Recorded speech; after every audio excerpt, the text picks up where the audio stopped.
everyone! Today I'll be doing a deck tech made possible by Card Trader, who are sponsoring this video. They offer a service called Card Trader Zero, where they collect cards from a bunch of different sellers and send them to you in one package. I'll talk more about that later, but first let me introduce you to our commander, Avatar Aang. I love Avatar, so when I heard Wizards were collaborating, I knew I would be into the set. I've been drafting it a lot on Arena, and it's been really fun. Mainly because it's a set that supports 5 colours. So obviously I have to make a 5 colour commander deck to be able to include as many Avatar characters as possible. I've made this deck a budget version, but I will discuss upgrades at the end. Avatar Aang costs red, green, white, blue for a 4/4 with flying and firebending 2. Whenever you waterbend, earthbend, firebend or airbend, draw a card. Then if you've done all 4 this turn, transform Aang. Then, whenever he transforms, he becomes Aang, Master of Elements. Flying 6/6. Spells you cast cost Wooburg less to cast. That's where the 5 colours come in. At the beginning of each upkeep, you may transform him back. If you do, gain 4 life, draw 4 cards, put 4 counters on him, and he deals 4 damage to each opponent. Okay, that is a lot to digest there. Starting with, what exactly do all these keywords mean? Well, if you've not played the set, water, air, earth and firebending are all new mechanics designed flavorfully for the set. Waterbending means that you can tap creatures and artifacts, similarly to Convoke, to help you cast spells and pay for activated abilities. For example, Waterbending Lesson, you draw 3 cards, then discard a card unless you waterbend 2, which means you can tap a combination of lands, creatures, and artifacts to pay for the cost. Earthbending turns your lands into creatures, as you can see explained on Earthbending Lesson. You put X 1/1 counters equal to Earthbending onto target land, which becomes a 0/0 creature and has haste until end of turn. If it dies or is exiled, it returns to the battlefield tapped, so you don't have to worry about losing out on mana, and it can also trigger your landfall if you have it, which is nice. Aang himself has firebending, which means you can add an amount of red mana to your pool equal to their firebending, whenever that creature attacks. For Aang, that would be 2. This mana leaves your mana pool as normal at the end of combat, unless stated otherwise. So you'll be only able to spend it on instants and other instant speed abilities. And finally, airbending, shown in Airbending Lesson. Exile a target, which can be cast for 2 by its owner during its ordinary phase. So the card will stipulate which type of thing you can target. Here it's a non-land permanent.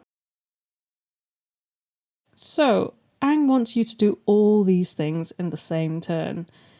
Can it be done? Yes, but it's not easy. It's going to be so difficult, in fact, that you'll hardly ever see Aang, Master of Elements. And when you do, someone will probably try to murder him. If you do manage to flip him, the payoff isn't super crazy.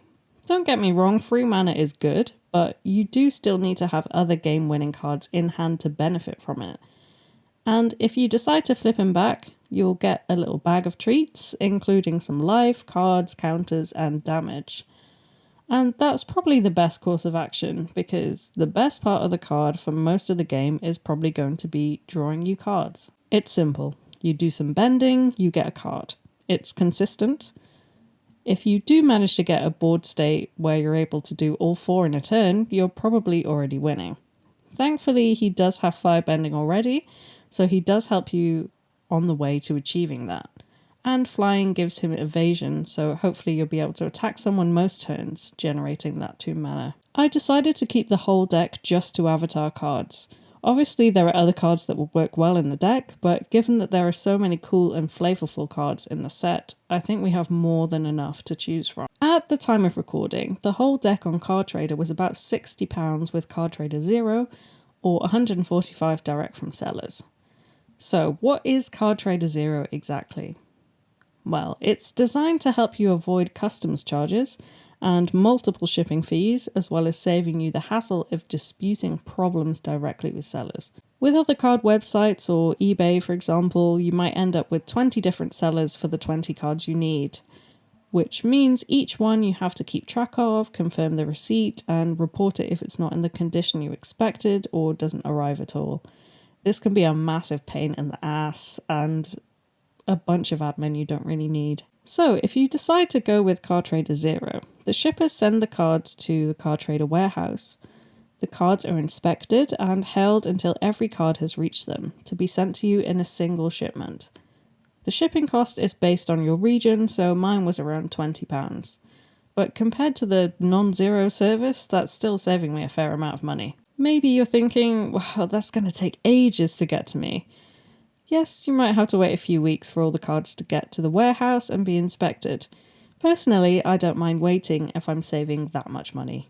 But still, if there's one card holding up your shipment and you just really want to get started with the deck, you can request for your 19 out of 20 pending cards to be sent to you early and just pay an extra shipping fee. As far as I'm aware, you can keep adding cards to your order until you have a bunch of cards waiting for you at the warehouse, and then click for them to ship all in one go. They gave me some free credit to test the service personally, so I ordered some special art avatar cards to bling out the deck. Every time a card arrived at the warehouse, I got an email update. 10 out of my 11 cards arrived quite quickly, but the 11th card took quite a few more weeks. I could have gotten the 10 sent to me early, but I chose to wait to save money on shipping. And as of today, I received the cards. I'm super happy, they're all in great condition, and I'm glad I don't have to keep track of all the separate packages. If you're interested in using their website to purchase the entire deck, you can copy and paste the deck list onto their website, which I'll put in the description, and the website wizard will find you the best prices. I also have an affiliate link if you want to support the channel. Now, the spiel is all over, let's get back to the meat of the deck. In total, we have 13 sources of airbending, 8 of airbending, 11 of firebending, and 12 of waterbending. So it's reasonably evenly distributed to allow for all the 4 to happen in one turn. A little lower on the airbending, but not impossibly low. I have included all 4 of the legendary sagas, which flip into previous avatars, because I think they are extremely cool and powerful cards. Unfortunately, I think they've all spiked in price since the release of the set, but you can see why. Each one does their respective bending and provides some sort of card advantage, which is always good. Avatar Karuk is particularly crazy and can get out of control extremely quickly, triggering with the cast of any type of spell. There are also 3 more Aangs in the deck. Aang at the Crossroads has an ETB, which gives you card advantage. Then when he flips into Aang Destined Savior, he is a repeated source of Earthbending. Aang Swift Savior airbends on ETB, and then allows you to waterbend in the same turn, provided you have enough mana sources, and become Aang and La. So between your commander and these 2 other Aangs, you can actually trigger all 4 bending types and your commander will flip. We also have Aang, the Last Airbender, for his airbending ETB. Other sources of airbending in the deck include Monk Gyatso, Airbending Ascension, Airbender's Reversal, and Airbending Lesson. We have quite a few ETBs in the deck, so the Ascension will have some good targets. The Reversal is also a removal spell, and Airbending Lesson draws us a card. Avatar's Wrath acts as mass removal for a couple of turns, airbending everything but one creature and preventing them from being cast from exile on the following turns. As we move into firebending, we have some powerful cards. Ozai, the Phoenix King, is a scary dude. A 7/7 Flampler with haste and firebending 4, who allows you to keep your unspent mana and becomes indestructible if you have 6 or more of it. So pretty apt for the character. Azula, Cunning Usurper, acts as a removal spell on ETB, but also gives us the option of casting whatever nasties we manage to steal. Firelord Azula allows us to copy spells we cast while she's attacking. Firelord Zuko puts a counter on our creatures when we cast from exile, which also works if we airbend our own permanents, which is nice. Iroh gives our instants and sorceries flashback, as well as having firebending. There are a fair few lessons in the deck, which get an even better discount of having flashback 1, which is great. Mai and Zuko have firebending as well, but also allow us to cast allies at flash speed. There are many allies in the deck, including our commander. And Sozin's Comet gives all your creatures firebending until end of turn. So you'll have 1,000,000 mana, although it's just red. So do with that what you will. It does have foretell though, so you'll potentially have a big explosion of mana for something. That something could just be Vindictive Warden. He has firebending and menace, but he also has a neat little ability at the bottom of the card. I think this has been pretty underrated and limited, and it's won me a fair few games. If we happen to pull Sozin's Comet and Vindictive Warden, you might just be able to pump all that mana into dealing damage to each opponent. Or maybe some card advantage with Zuko Exile Prince. We're going to get a lot of our card draw from waterbending, with Katara, Spirit Water Revival, Waterbending Lesson, Waterbender Ascension, and the Unagi of Kyoshi Island. Just a note that the Unagi isn't actually a source of waterbending for ourselves, because your opponents pay the ward, but it's still going to draw us a bunch of cards, so it's worth including. And it's worth mentioning that when Aang is out, every single bending card in the deck is also card draw. So it does make even our average looking cards feel pretty strong. I'm including Aang's Iceberg as a removal spell, which you can sacrifice in a pinch if you need a waterbending trigger or you want to draw a card with Aang. We'll also be cheating things out onto the battlefield with Hama and Yue. Hama allows us to steal our opponent's cards and cast them with waterbending. I think these kinds of cards are always good in Commander because they scale with the power level of your opponents. If you manage to get something busted, they can't even get mad because they're the ones doing it to themselves. Following Hama's mean streak, I'm including Secret of Bloodbending because it's a cool card. Fun, maybe not so much. Usually these types of cards aren't good in Commander games because they take too long to resolve. You get to control your opponent for a whole turn. If you can waterbend 10, that could win you the game or set your opponent back significantly.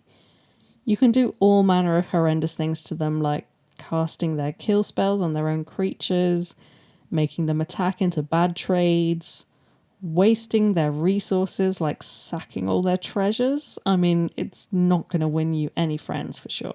And moving on to Earthbending, we have Rockalanche, Beifong's Bounty Hunters, Dai Li Agents, The Boulder, Earth Rumble and Sandbender's Storm for removal, Earthbender's Ascension for ramp, Bitter Work for card draw, and Bumi Unleashed as a powerful earthbending creature. He could give you another combat step, which might be something that wins you the game. And we also have 3 Toffs, 2 of which give us repeatable earthbending, which is always good for us. So I think we've covered all the bending cards in the deck.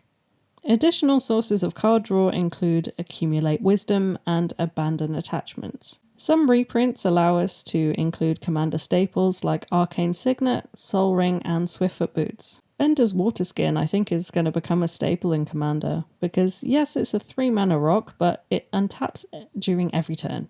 So that's pretty neat. Aang's Journey, Shared Roots, Cycle of Renewal, Elemental Teachings, and Great Divide Guide are all additional sources of ramp. We've got Day of Black Sun as a board wipe, Honest Work to deal with creatures, Idle Quencher for a counterspell, and Origin of Metal Bending for artifacts and enchantments. I did throw in a few random cards that I liked, such as Fated Power. No synergy as such, but I don't know, maybe you'll play Sozin's Comet into Fated Firepower. Avatar Destiny has cool art and cheats things out from a graveyard. Oh, and a much needed Enter the Avatar state to protect Aang. Very flavorful and also necessary. I think I've covered everything, apart from these 3 lands that I decided to include. It's up to you how much you want to spend on lands. I actually prefer running all basics rather than tapped multicolor lands. But there are millions of budget or not so budget options to include in a 5-color deck. I'll let you figure out that for yourselves. When I screen recorded this checkout from Card Trader Zero, the whole deck was around £60. I believe the legendary enchantments push that closer to 100 now. I'd still consider that average for a commander deck. But if you're willing to splurge, there are loads of upgrades to pump for. The avatars are represented in other cards like Avatar Kyoshi Earthbender and Avatar Roku Firebender. There are also avatar versions of powerful cards like Deadly Rollick, Deflecting Swat, Fierce Guardianship, and Flawless Maneuver. If you're still concerned with keeping the whole deck in the Avatar universe, there's Earthshape, Obscuring Haze, Aang, Airbending Master, Beastmaster Ascension, so many additional cards outside of the normal Avatar set. If you go to Card Trader, you can search the Avatar Eternal set in the sidebar. They're openable in collector boosters, bundles, scene boxes, and very rarely in play boosters, I think. The easiest way to get hold of them is to buy singles, in my opinion. So let me know what you think of this semi-budget version of the deck. Will you be building Aang or any other commanders from the Avatar set? Let me know in the comments below. And if you do build him and manage to flip him, please do tell me the tale. Don't forget to give this video a like if you enjoyed it, and thank you to Card Trader for sponsoring me. I will leave an affiliate link in the description below where you can copy and paste the deck list onto their website and find yourself a bargain. Until next time, enjoy your day.